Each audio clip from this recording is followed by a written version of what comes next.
Wassalatu wassalamu ala rasulillah wa ala alihi wa sahbihi wa man tabi'a hudah wa la hawla wa la quwwata illa billah amma ba'd. Allahumma anfa'na bima 'allamtana wa 'allimna ma yanfa'una wa zidna ilman yanfa'una. Amin ya rabbal alamin. Al-hadithu thalathuna wa anhu aydan ay an Abi Hurairah radhiyallahu anhu. Anna Nabiya sallallahu alaihi wasallam qala. Dawuh sinten? Kanjeng Nabi. Dawuh inna dina yusrun wa la yushaddad dina ahadun illa ghalabah. Fasaddidu wa qaribu wa abshiru wasta'inu bil ghadwati war rawhati wa syai'in minad duljah.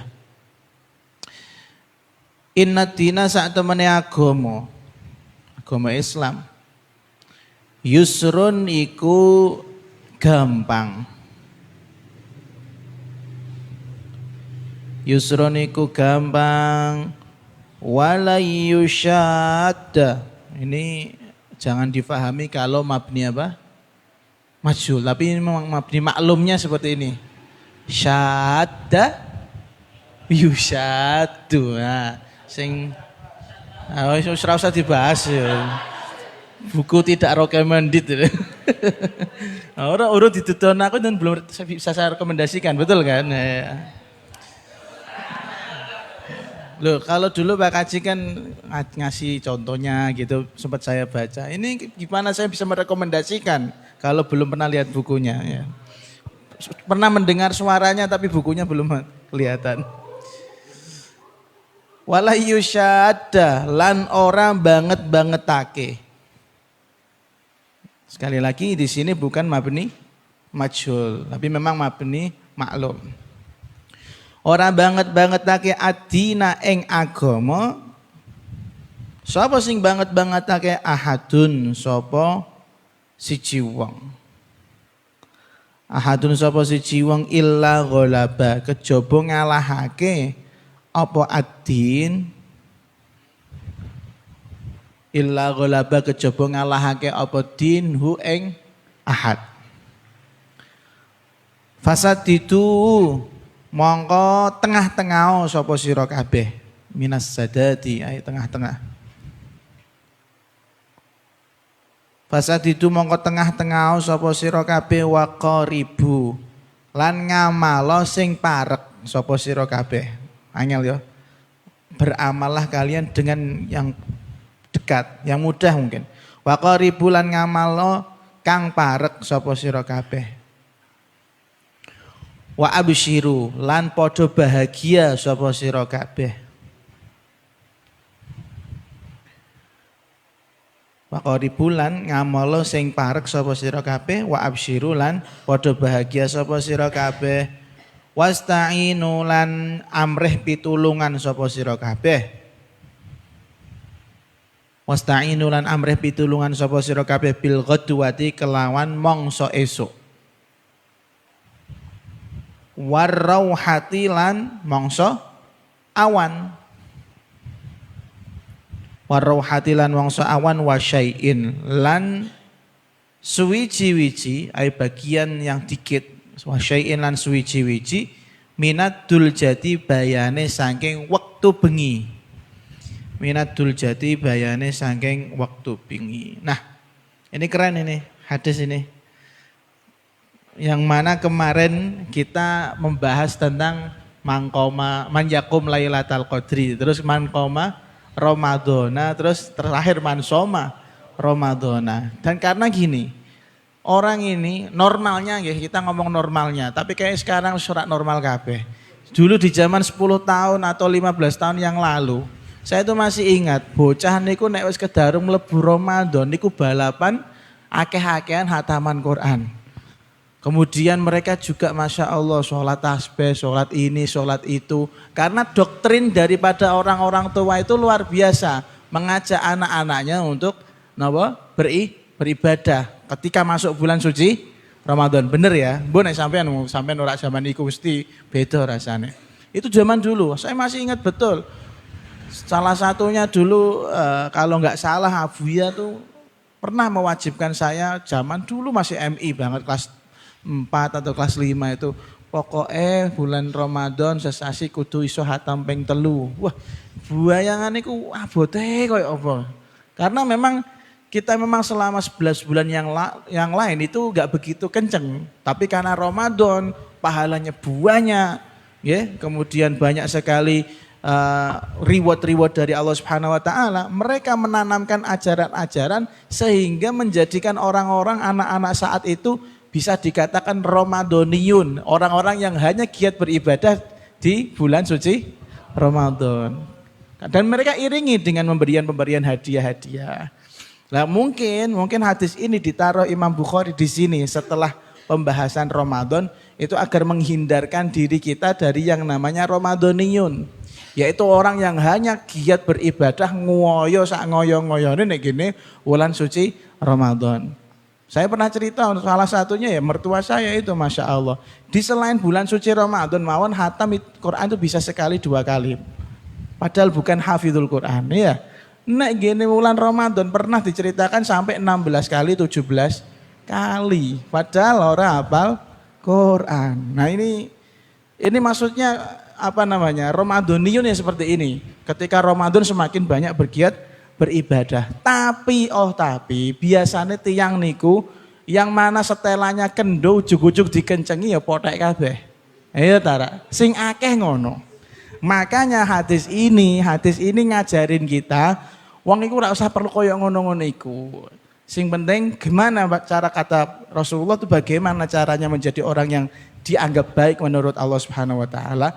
Beliau mengatakan inna dina yusrun, agama Islam itu gampang bro, mboten abot-abot. Ora ndung nek Ramadan terus kudu gaspol 100-200 km per jam misal, mboten seperti itu. Kata beliau walai yusyadad dina ahadun illa ghalaba. Kamu lihat semua orang atau ada orang yang mana dia keterlaluan dengan agama ini, terlalu berat dalam beribadah, pasti lama-lama dia akan hancur sendiri. Kekeselan lah, meriang sesasi lah, ya. Misalnya Masya Allah, Qiyamul Lail, hari pertama sregep Qiyamul Lail, Isya pol subuh rak turu ibadah, ya. Hari kedua Isya pol subuh ibadah, hari ketiga berkurang karena sak jam, langsung drastis ya gak? Yang banyak seperti itu, ya. Maka kata beliau memang betul agama ini sebenarnya mudah. Makanya kalau siapapun yang membuat agama ini dijalankan dengan cara berat, maka lama-lama dia akan kalah sendiri dengan agamanya.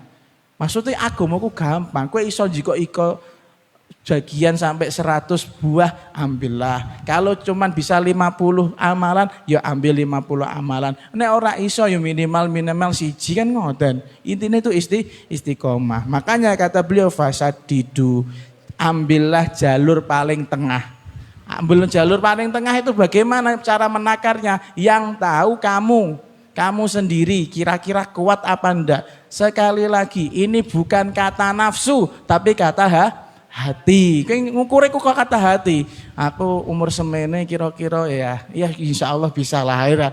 Ramadan insya Allah bisa lah hatam 50 kali misalnya. Misal, tapi kan nggak mungkin kan? Nggak mungkin. Maka yang tengah-tengah biro ya cap-capane santri, mosok santri hatam Quran mung sepisan tok ning Ramadan kan mboten pantes saya lebih daripada orang awam. Kalau kamu berhujjah loh kan mending saya baca sendirian, coba daripada orang-orang itu hanya ikut muqaddaman, ikut darusan, terus dari hataman terus merasa sudah soleh. Yo ora ngono juga bro, kan loh. Kalau bisa lebih ya lebih. Kemudian waqoribu, ambillah ibadah yang paling dekat sama kalian ya, yang alias yang gampang Anda taklukkan. Anda bisa sholawat 100.000 kali, oke jalankan. Gak bisa 50.000 kali. Ora iso minimal 1000. Gampang 1000 sallallahu alaihi Muhammad ping 1000 mawon paling bangsa 10 menit sing kanggo sing slow wancar ya. Wong roti pula adat nuju dhewean mawon luwanyah gelidik ngasih ilang rak maca kabeh. Gitu betul. Ya, intinya agama ini jangan diperberat. Santai, tapi konsisten. Wa absyiru, dan kata beliau wa absyiru, dan bahagialah kalian. Artinya gini, ibadah itu menurut Kanjeng Nabi jangan sampai merasa itu beban. Makanya kita itu masih merasa beban, khususnya nek tarawih ngapunten. Ana wong lewat enten iki kapan bare imam suwene rak karuan. Coba ngene kira ana aturan nge-live tarawih, watake wis suwepet. Nah, mesti ana imam sing favorit langsung, imam favorit si fulan. Jadi sekali lagi absyiru. Beribadah itu napa istilahnya? Beribadah itu tendensinya kita karena bahagia. Kenapa harus bahagia? Karena kita tahu wong sing ibadah, orang yang melakukan taat kepada Allah, Allah janjikan apa? Pahala. Wong diwai hadiah kok ora seneng lho kepiye? Nggih mboten. Wong ibadah kok abote kaya ngene. Wis poso nglentere kaya ngene. Gusti mbok ora usah poso barang. Kadang ana wong mikir kaya ngene iku, ta. Ana wong mikir ngene kok leren poso barang lha apa ngono. Bayangane itu ibadah itu berat. Padahal ibadah itu harus didasari rasa bahagia. Kowe nek pengen roh rasane ibadah bahagia, coba dek maulid deh. Di sini insya Allah meh roto paham tentang bagaimana vibes-nya maulid yang penak nggih. Maulid itu ketika 2 jam 3 jam nek ancen pinuk ya pinuk mawon ora krasa. Iya ta mboten? Bahagia, keluar ya Masya Allah nikmate, merasa sudah dekat sama Kanjeng Nabi. Nggih, nggih ta mboten? Lah itu, poin itulah kalau ibadah absyiru, ojo sampai sholat itu menjadi berat. Makanya ini kita juga harus mungkin karena sudah baca hadis ya, mungkin merubah mindset kita kepada nanti generasi setelah kita. Piye carane men-setting, memperagakan, kemudian mengenalkan bahwasanya agama ini mudah untuk dijangkau semua kalangan. Ngono lho. Ini kewajiban kita. Karena yang terjadi di masyarakat, ora usah masyarakat, santri yo dhewe yo ngarani ibadah ki abot. Santri dhewe ngarani ibadah iku abot karena enggak pernah melihat dari sisi absyiru, enggak pernah melihat dari sisi bahagia. Sekarang gini deh. Kurang enake apa awak dhewe kok rak matur nuwun kali Gusti Allah ku piye? Ngibadah niku ngasih Gusti Allah niku maringi kafardonan. Contohnya salat 5 waktu. Logikanya mawon, logikanya. Orang kalau dikasih sesuatu yang berharga sama orang lain, dia tahu terima kasih kok. Tanpa diminta. Kita mboten. Misalnya sampai diparingi arto 10 juta sama si fulan, orang lain, orang luar yang enggak kenal. Kira-kira matur nuwunmu temenan men ora? Padahal dia ini bisa niku tok. Lah Gusti Allah ya ana ya ini ngeki kowe urip. Ngeki kowe urip kepenak, iso turu penak, kentutan ya kepenak. Ngentut iku termasuk bagian daripada nikmat, Bro. Lho yo mangan wareg, guya-guyu hahaha. Era maksiat ora diazab, misal. Ngono kok ora tau nek salat ora bersyukur ke kepiye, ya? Salat ora iso bahagia iku kepiye? Ya minimal itu ya seperti itu. Ngibadah yang fardu ini kita dasari dengan landasan bahagia. Ngoten lho. Ngibadah kok nek ora ana landasan bahagia, akhirnya yang ada perhitungan kali Gusti Allah. Gusti kula pun salat lho Gusti. Gusti kula 20 rakaat tambah 3 witir, ganjarane iku gede. Lho Gusti Allah sing ya ono ya ini rak tahu perhitungan kok malah ndek nglakoni sithik perhitungan. Nah, makanya kita tuh harus bahagia sama Allah Subhanahu wa taala. Maka paling tepat bahasa Kanjeng Nabi wa absyiru.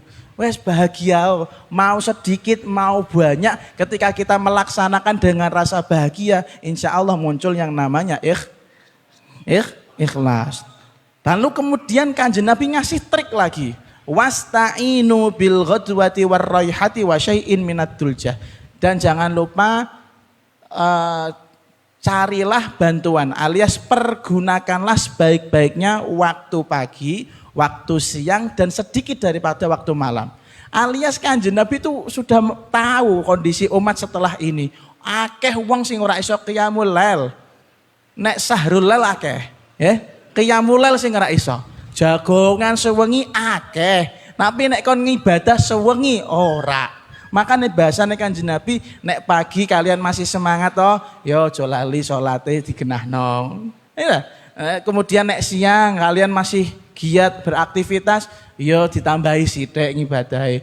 Dan katakan Nabi wasyai'in minadul jah, sedikit daripada waktu malam, gak sah sampai sejam 2 jam, mang menit mawon sholat witir. Contohnya ya. Karena kan Nabi tahu umat ini kebanyakan nggak bisa qiyamul lail tapi saharul lail, ngobrol sewengi, melekan sewengi, nonton drakor sampai sak season entek misalnya ya. Ya aku kadang yo ngono aku kadang ngono. Bukan drakor apa WTV apa ya? Ya. WTV ngono-ngono iku lah kadang yo tenggomo aku rak seneng delok-delok sing wong ayu-ayu yo kadang yo delok. Oh, kafaratul dzunubi kan akeh kan. Ya sholawat insyaallah ilang dosane. Lah mbok kon kiai dong maca tab terus maca kitab terus ngeluh dase, ngeluh ah. Ya sesekali nonton. Terus kemudian yang menjadi sedih hari ini apa? Boruto hiatus ini. Filmnya Boruto hiatus sampai bulan Mei nanti ya Allah. Enggak ada yang menemani saya untuk tidur ya. Intinya seperti itu. Jadi Kanjeng Nabi sudah ngei kode. Kalau pagi agak giat, kalau siang yang giat. Normalnya ini bukan ngomong Ramadan. Normalnya orang yang buat gawe niku kan pagi sama siang sampai sore. Kemudian diakhiri wasyai'in minadul jah. Jangan sampai lupa yang malam dikasih bagian yang sedikit. Makanya di hadis yang lain Kanjeng Nabi wasiat sama siapa? Sahabat Abu Hurairah untuk sholat witir sebelum tidur lah ngoten. Lah itu sudah terhitung daripada qiyamul lail. Kemarin saya nerangin masalah qiyamul lail tinggi Masjid Agung. Qiyamul lail atau beribadah di waktu malam. Kita maknani qiyamul lail itu beribadah di waktu malam. Itu tidak melulu harus yang namanya sholat. Qiyamul lail niku mboten kudu tahajud. Qiyamul lail niku mboten kudu 1000 rakaat mboten. Sampean bisa qiyamul lail dengan baca Quran itu sudah terhitung qiyamul lail. Bahkan pada sebagian sahabat yang mana menggantikan sholat malamnya hanya dengan sholawat, ya, katakan Nabi idzan yukfa hamuk wa tuqda hajatuk au kama qol. Kalau kamu ganti sholat malammu dengan sholawat tok untuk aku, katakan Nabi, maka semua urusan-urusanmu dibereskan oleh Allah. Oh ngono lah. Berarti qiyamul lail itu maknanya itu beribadah di waktu malam. Seperti saat ini kita ini Masya Allah ngaji termasuk qiyamul lail. Sampai nanti jam 10, Masya Allah sudah termasuk orang baik. Amin ya robbal. Tapi syaratnya kudu seneng Mbok sampean seneng rak seneng karepmu pokoknya aku seneng. Ngoten nggih. Makanya di sini Al Imam Ibnul Munayyir tadi saya sempat sampai ke tarjamah beliau karena sedang koreksi atau sedang bahas menelisik sanadnya Abuya Ahmadi di sanad Al-Qur'an ada nama Al Imam Ibnul Munayyir. Alhamdulillah di sini kita ketemu nama Al-Imam Ibnul Munayyir. Kata beliau, fi hadzal hadits alamun min a'lamin nubuwah. Hadis ini adalah salah satu tentang tanda kenabiannya Kanjeng Nabi Muhammad sallallahu alaihi wasallam. Karena apa? Singkatnya, karena kita lihat kondisi saat ini dan kondisi orang yang setelah kita itu kalau orang yang sewengi ngibadah yang mana dia khususkan malam itu sewengi untuk ibadah, kita lihat biasanya subuhnya kacau. Subuhnya kacau. Kanjeng Nabi gak pengen seperti itu. Ya, Kanjeng Nabi gak pengen seperti itu. Ngaji tapi ojo terlalu kenemenan. Ya, mosok maulid, pol jam 2, jam 3 lapo.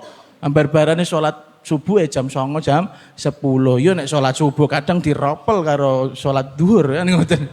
Naudzubillah min dzalik. Intinya jangan sampai kita beribadah itu bosen. Enggak boleh. Intinya itu seperti itu. Kanjeng Nabi itu sudah tahu umat ini ya Allah, umat ini paling bosenan, paling bosenan. Sholat rak barbar itu ya bosen, wiridan rak barbar ya bosen. Sampai wiridan dienggo wektu kanggo ngelamun ya ono kok cakene iku piye ya Allah Gusti. Luweh nikmat ngelamune daripada wiridane. Karena itu tadi enggak pernah menganggap ibadah itu sebagai rekreasi, asik itu enggak pernah ya. Padahal kita harus asik dalam beribadah. Rasane ae sampean diweki iso mangan, diweki iso melek. Kan akeh wong melek tapi ora iso melek. Aku ora ngomong Iqbal, Ya Iqbal iku rada melek ngoten ya. Mesti ada betapa banyak orang yang tidak bisa menerima nikmat seperti yang kita terima. Ada orang yang matanya tidak bisa digunakan padahal dia punya mata. Ada orang yang punya telinga tidak bisa mendengar padahal dia punya telinga. Lah iku ora tau mbok syukuri ta. Kan ngoten. Maka cara bersyukur kita ya kalau beribadah yang semangat ya. Kalau beribadah yang semangat. Saya pernah cerita kalau enggak salah Gus Baha itu pernah mengatakan besok kita yang akhirat itu ana wong lucu. Iya. Ana wong lucu. Dia itu lucunya gini, divonis untuk masuk neraka. Setelah ditimbang amal sana sini ditimbang wis pokoknya jeglek lah. Amalus sayyi, perbuatan buruknya lebih berat daripada perbuatan baiknya. Lalu akhirnya Allah Subhanahu wa taala putuskan finnar, adkhilhu finnar. Masukkan dia ke neraka. Durung sampai dijemput malaikat, dia wis jeruantal melayu sak cepet-cepete. Kuduk. Jadi durung dijemput malaikat, durung diseret malaikat, dia wis melayu dhewe teng ngene arah neraka. Akhirnya di stop karo Gusti Allah, sik jong. Kowe iku kepiye karepmu? Mlebu neraka kok semangat, ya? Mlebu neraka kok semangat. Terus dijawab gini, ya Allah Gusti, nggih Gusti, kula riyen teng ngene donya ketika jenengan dangu kula salat mboten ndang nyat. Jenengan dawuhi kula perintah taat kula mboten ndang nyat, mosok teng akhirat ijek ora nyat-nyat. Makane kula sakniki balese napa mengganti kesetiaan saya yang tidak pernah saya lakukan di dunia di akhirat ini ketika jenengan dawuhi kula neraka, kula semangat mlebu neraka, keranten ngestokke dawuh jenengan. Karena selama di dunia enggak pernah ngestokke dawuh jenengan. Lho iku Gusti Allah iso guyu. Maka kalian karo kelakuannya hamba-hamba yang seperti ini. Mbah iki sapa iki besok ya. Lalu akhirnya Allah Subhanahu wa taala dengan sifat rahimnya, dengan sifat kasih sayangnya, ya malaikat ojo-ojo saake lebokno swarga. Soale dhek dikon mlebu neraka njrantal, semangat. Ini ojo mbok ki dalil ya, ojo mbok gawe. Jangan berharap itu kamu itu, jangan ya. Nah, iya, semangat maksudnya taat ya semangat. Ora usah ngenteni episode iku ya. Lebar-barane besok muni besok aku semangat mlebu neraka buar-barane oyo-oyoan karo malaikat seret-seretan. Mboten ampun mlebu neraka ngono ya Gusti. Bon, jadi ini keren sekali bahasanya Kanjeng Nabi, fasadidu. Carilah amal yang tengah-tengah yang bisa kita kuasai sesuai dengan umur. Ijek nom ya akeh amale. Kemudian waqaribu dan carilah amal yang terdekat dengan kita, yang mudah wa absiru, jangan lupa bahagia. Kemudian jangan lupa triknya, gunakan waktu sebaik-baiknya. Pagi bisa, kemudian siang juga bisa, dan jangan lupa malam itu jangan sampai kosong blong ora ana salate mung kejaba salat isya tok aja. Nek iso tambahi meneh ya.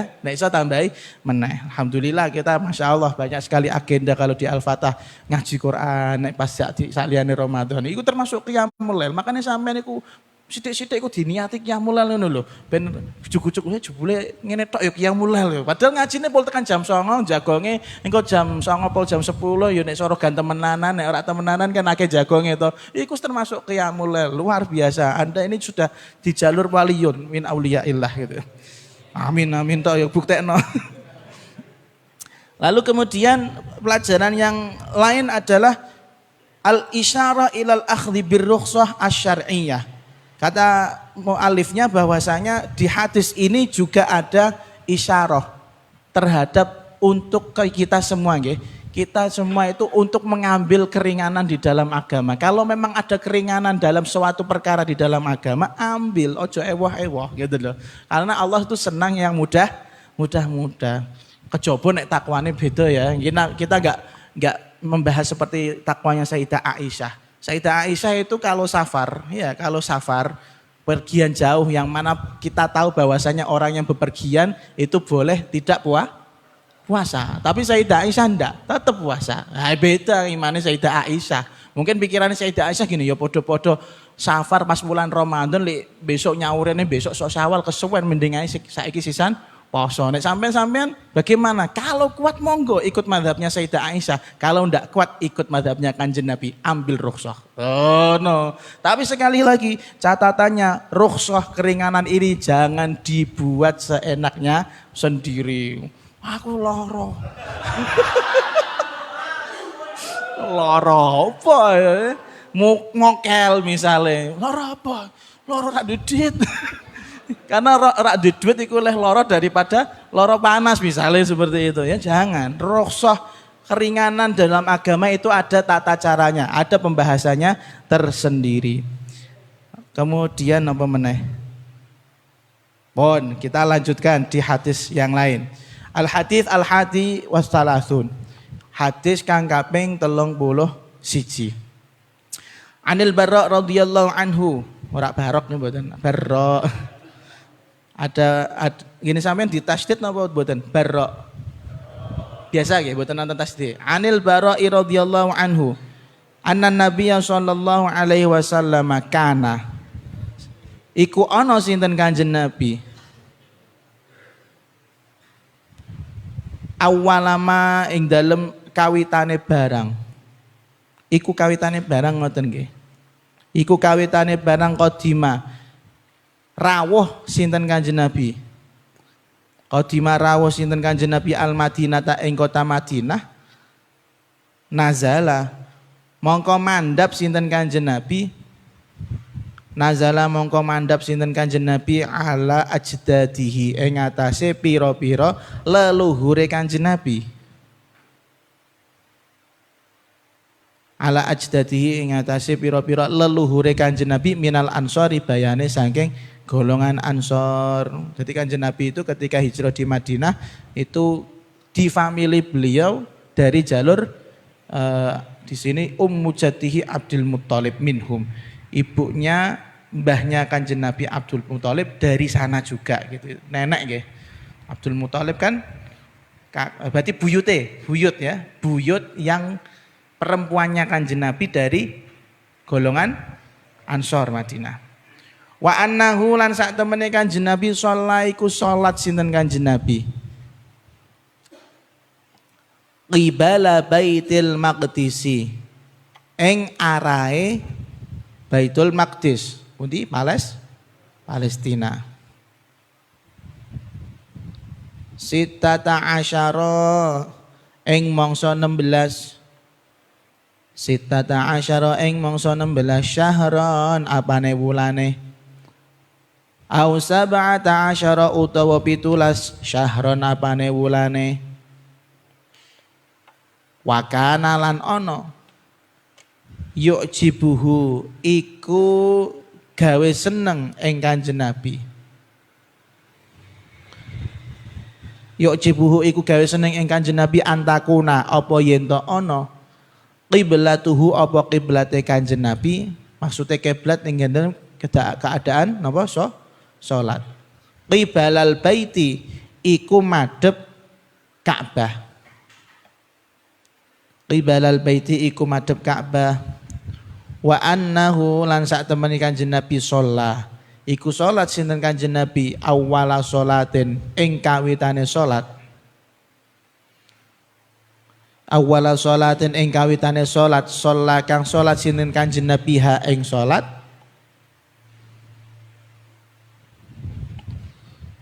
Sholat al-asri rupane sholat asar. Wa shallalan salat ma'ahu sertane Kanjeng Nabi qaumun sapa kaum alias sahabat qaumun sapa kaum alias sahabat. Tak maknani sisan tekan pol sisan dene.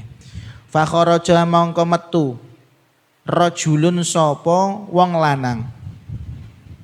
Rajulun sapa wong lanang mimman setengah saking wong. Mimman setengah saking wong salat kang salat sapa man ma'ahu sertane Kanjeng Nabi. Famarra ala ahli masjidin. Famarra mongko liwatan sapa man. Utawa rajul ngapunten. Famarra mongko liwatan sapa rajul ala ahli masjidin ing atase ahli masjid. Ini masjid mana nanti diterangkan. Wahum hale utawi ahl raki'una iku padha rukuk sapa ahlu masjid.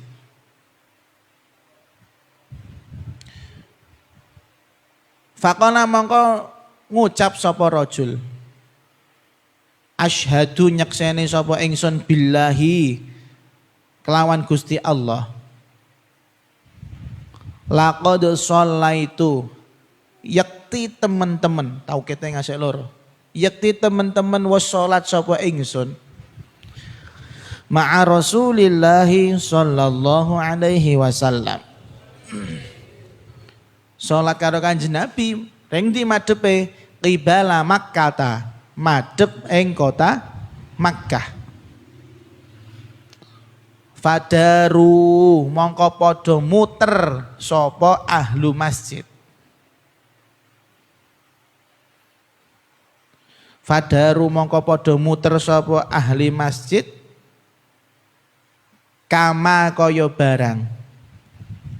Kama kaya barang hum iki nek ditakdir kama hum alaihi ngoten nek sing pengkena. Kama kaya barang hum kang utawi ahlu masjid iku ing atase keadaan salat. Nah, dawu ngene. Hum kang utawi ahli masjid iku ing atase keadaan salat. Kama kaya barang hum kang utawi ahli masjid iku ing atase keadaan salat. Daru muter madhep rendi qibalal baiti, madhep Ka'bah. Qibalal baiti ing madhep Ka'bah. Wa kanat lan ana al yahudu sapa wong Yahudi. Qad a'jaba, teman-teman wis gawe gumun utawa seneng. Hum ing Yahud.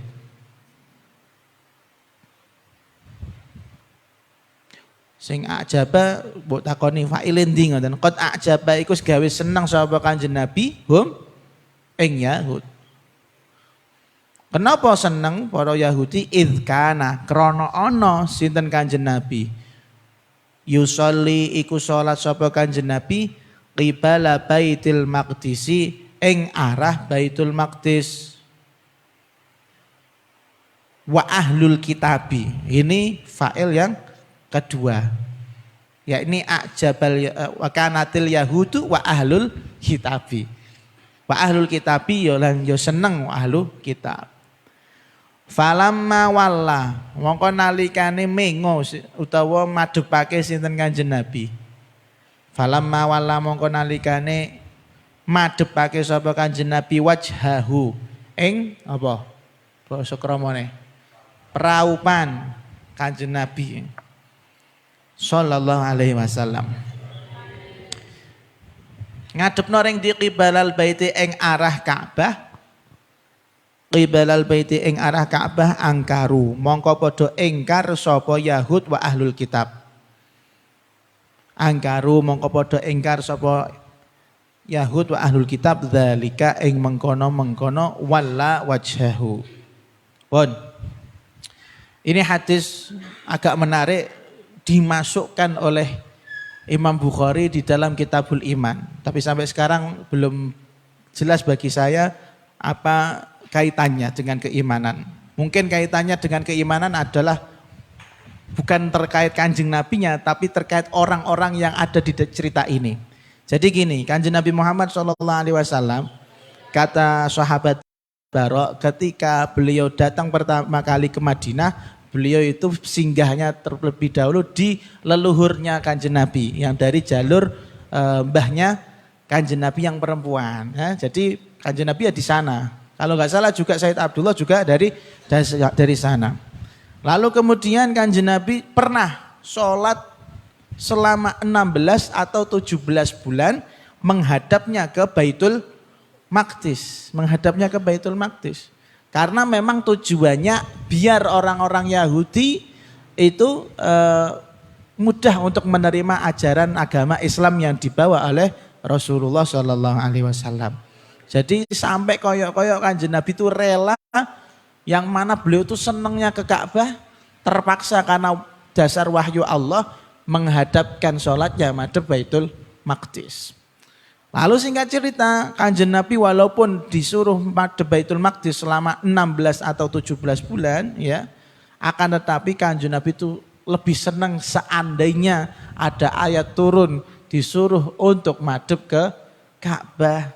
Karena Kanjeng Nabi itu lebih seneng Ka'bah daripada Baitul Maqdis. Piye-piye lah tetap cinta tanah air. Nah aku buat takoni tanah air kundi terpaksa ngomong Indonesia. Jangan aku ngomong Indonesia saiki KTP ku ya Indonesia. Nggih. Lalu di sini yang perlu kita sampaikan, kita harus tahu masalah datangnya Rasulullah. Kanjeng Nabi itu datang di bulan Rabiul Awal ke Madinah. Ya, kita sudah tahu. Bahkan di dalam beberapa riwayat seperti yang diriwayatkan Ibnu Abbas, lahirnya Rabiul Awal, hijrah, kemudian diangkatnya menjadi nabi juga katanya di bulan Rabiul Awal, kemudian beliau hijrah juga bulan Rabiul Awal, masuk Madinah Rabiul Awal. Maka di sini dikatakan wadzal annal qudum kana fi syahri Rabiul Awal. Kanjeng Nabi datang ke Madinah itu di bulan Rabiul Awal. Lalu at-tahwil, pemindahan kiblat fi nisfi Rajab, yaitu di tengah-tengah bulan Rajab tahun berikutnya. Jadi Kanjeng Nabi itu madhep ke Baitul Maqdis itu bukan dari Mekah, tapi dari mana? Sejak beliau datang di Madinah. Lalu selama 16 sampai 17 bulan ya, ala ikhtilafir riwayat, dengan perbedaan riwayat, itu Kanjeng Nabi batek sholat madhep itu gini Baitul Maqdis. Padahal Kanjeng Nabi senang sholat madhep mana? Ka'bah. Sampai pada akhirnya Allah Subhanahu wa taala ngendikan fawalli wajhaka syatrul masjidil haram. Hadapkanlah wahai Muhammad wajahmu kepada Masjidil Haram. Nah, di sini disebutkan wa annahu shalla awwala sholatin shallaha sholatal asr. Ketika Kanjeng Nabi mendapatkan wahyu itu, lalu prakteknya itu dipraktekkan Kanjeng Nabi di sholat asar. Karena turunnya itu setelah zuhur. Turunnya wahyu setelah zuhur. Ingat-ingat bulan apa tadi? Bulan Rajab tahun berikutnya. Lalu kemudian Kanjeng Nabi biasa seperti biasanya sholat itu ya berjamaah. Yang awalnya madhep di Baitul Maqdis senang sekali. Akhirnya sholat di arahnya Ka'bah Al-Mukarramah atau Makkatul Mukarramah. Lah kemudian di tengah-tengah Kanjeng Nabi sholat itu yang berjamaah itu ada orang. Ada satu orang. Nah ini kita harus tahu siapa orangnya ini. Di sini disebutkan bahwasanya orang yang ikut, salah satu orang ya, yang ikut sholat sama Kanjeng Nabi madhep ke Ka'bah awal kali adalah Abbad ibn Bishr. Ya. Abbad ibn Bishr. Ini informasi bagus. Ain, ba, alif, dal, bin Bishr. Ora Bisri ya. Bishr. Nah, lalu kemudian ada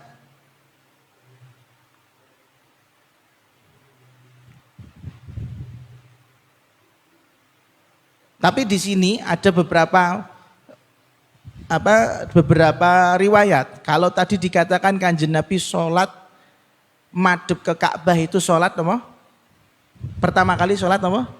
Asar di Madinah. Awal kali Kanjeng Nabi di Madinah sholat madhep Ka'bah niku waktu sholat asar. Tapi di sini sama si syarih mengatakan wa tahqiqu anna awwala sholatin shallaha fi Bani Salamah lama mata Bishr ibn Barok az-zuhr.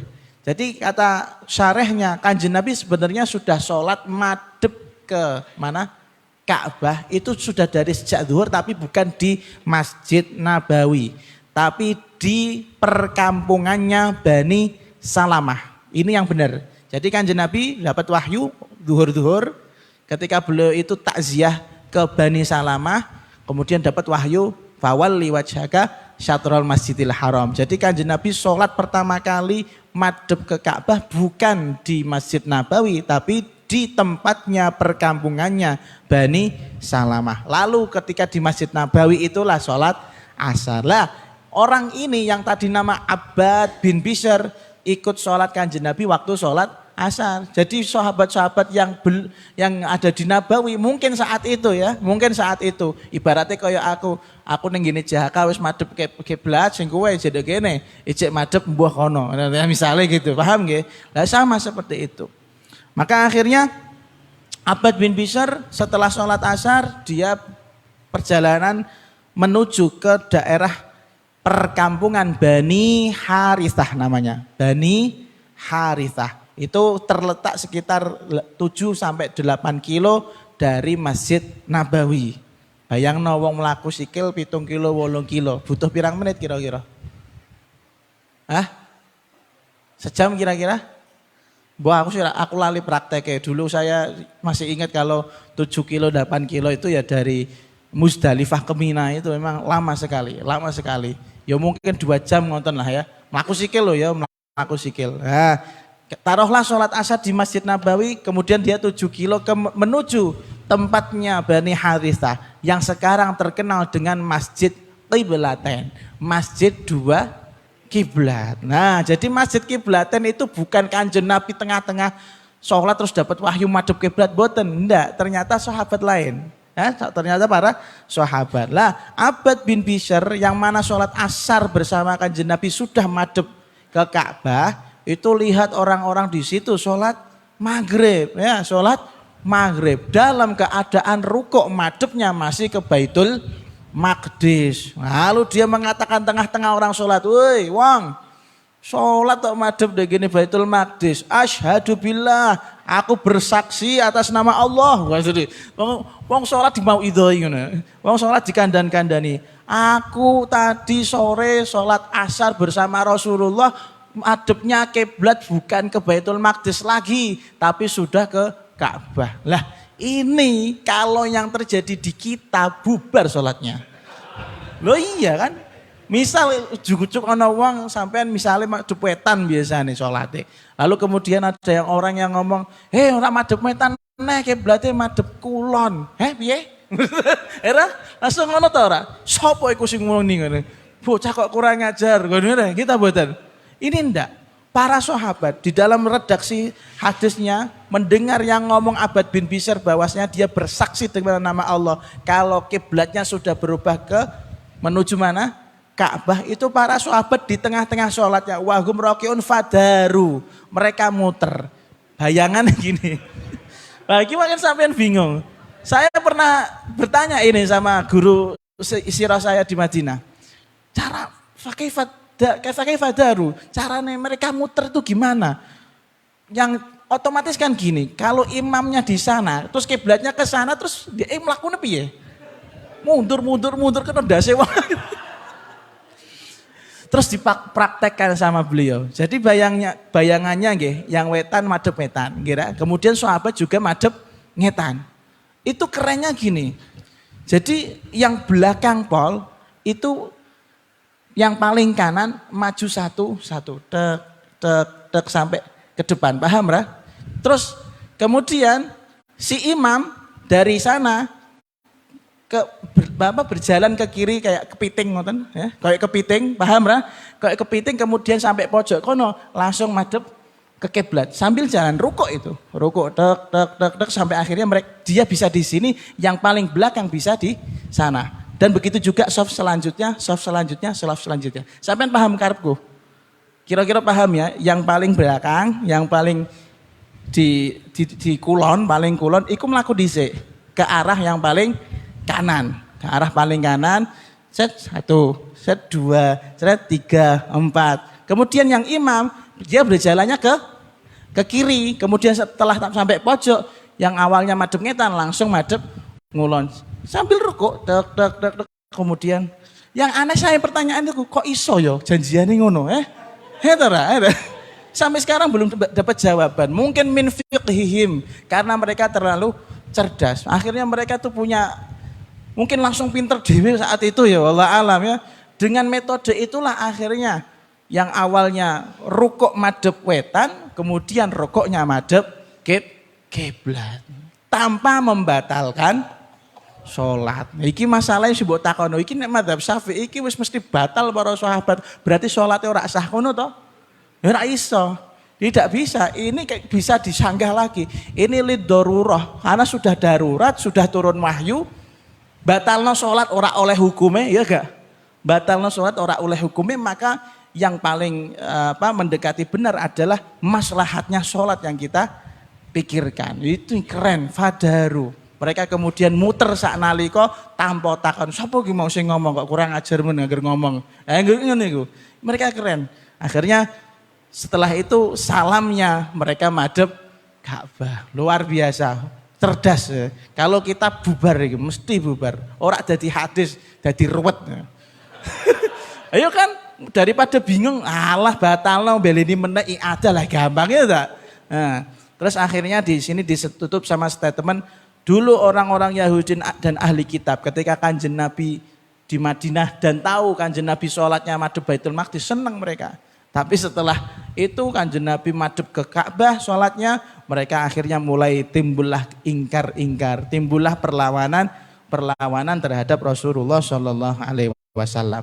Yang bisa jadi pelajarannya ya, yang bisa jadi pelajarannya di sini adalah bahwasanya pertama sholat ini di zaman sahabat lah, nek saiki dipraktekno ora bakal iso ya.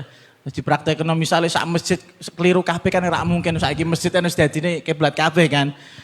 Tapi kalaupun ada itu masih bisa dipraktekkan bagi orang-orang yang napa istilahnya keliru arah kiblat. Maka tidak perlu napa membatalkan sholat pun langsung madhep kiblat. Tapi yang terjadi batal ke sholat. Kalau kita lihat di kitab-kitab pripun langsung wajib tahwilul kiblat, langsung madhep ke kiblat kan ngoten nggih, ora perlu batal ke salat. Ono gak ngene kitab-kitab muni nek ono sing ngandani nek kiblat keliru terus kowe kudu batalin salat belini neh ono ta? Gak ada. Adanya ya percaya sama apa yang dia katakan. Maka di sini ada pelajaran penting, kalau yang memberi kabar itu orang yang thiqah bisa dipercaya, maka informasinya bisa kita gunakan untuk hal-hal yang sifatnya agama. Lalu kemudian pelajaran yang kedua.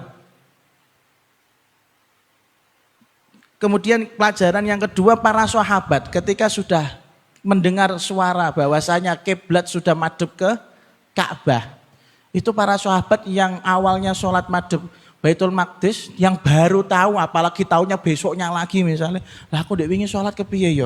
Dek wingi sholat ini masih sah apa udah batal? Terus Kanjeng Nabi turun ayat kepada Kanjeng Nabi, wa ma kana Allah liyudhi'a imanakum. Allah tidak akan menyia-nyiakan ibadah keimanan kalian. Ya.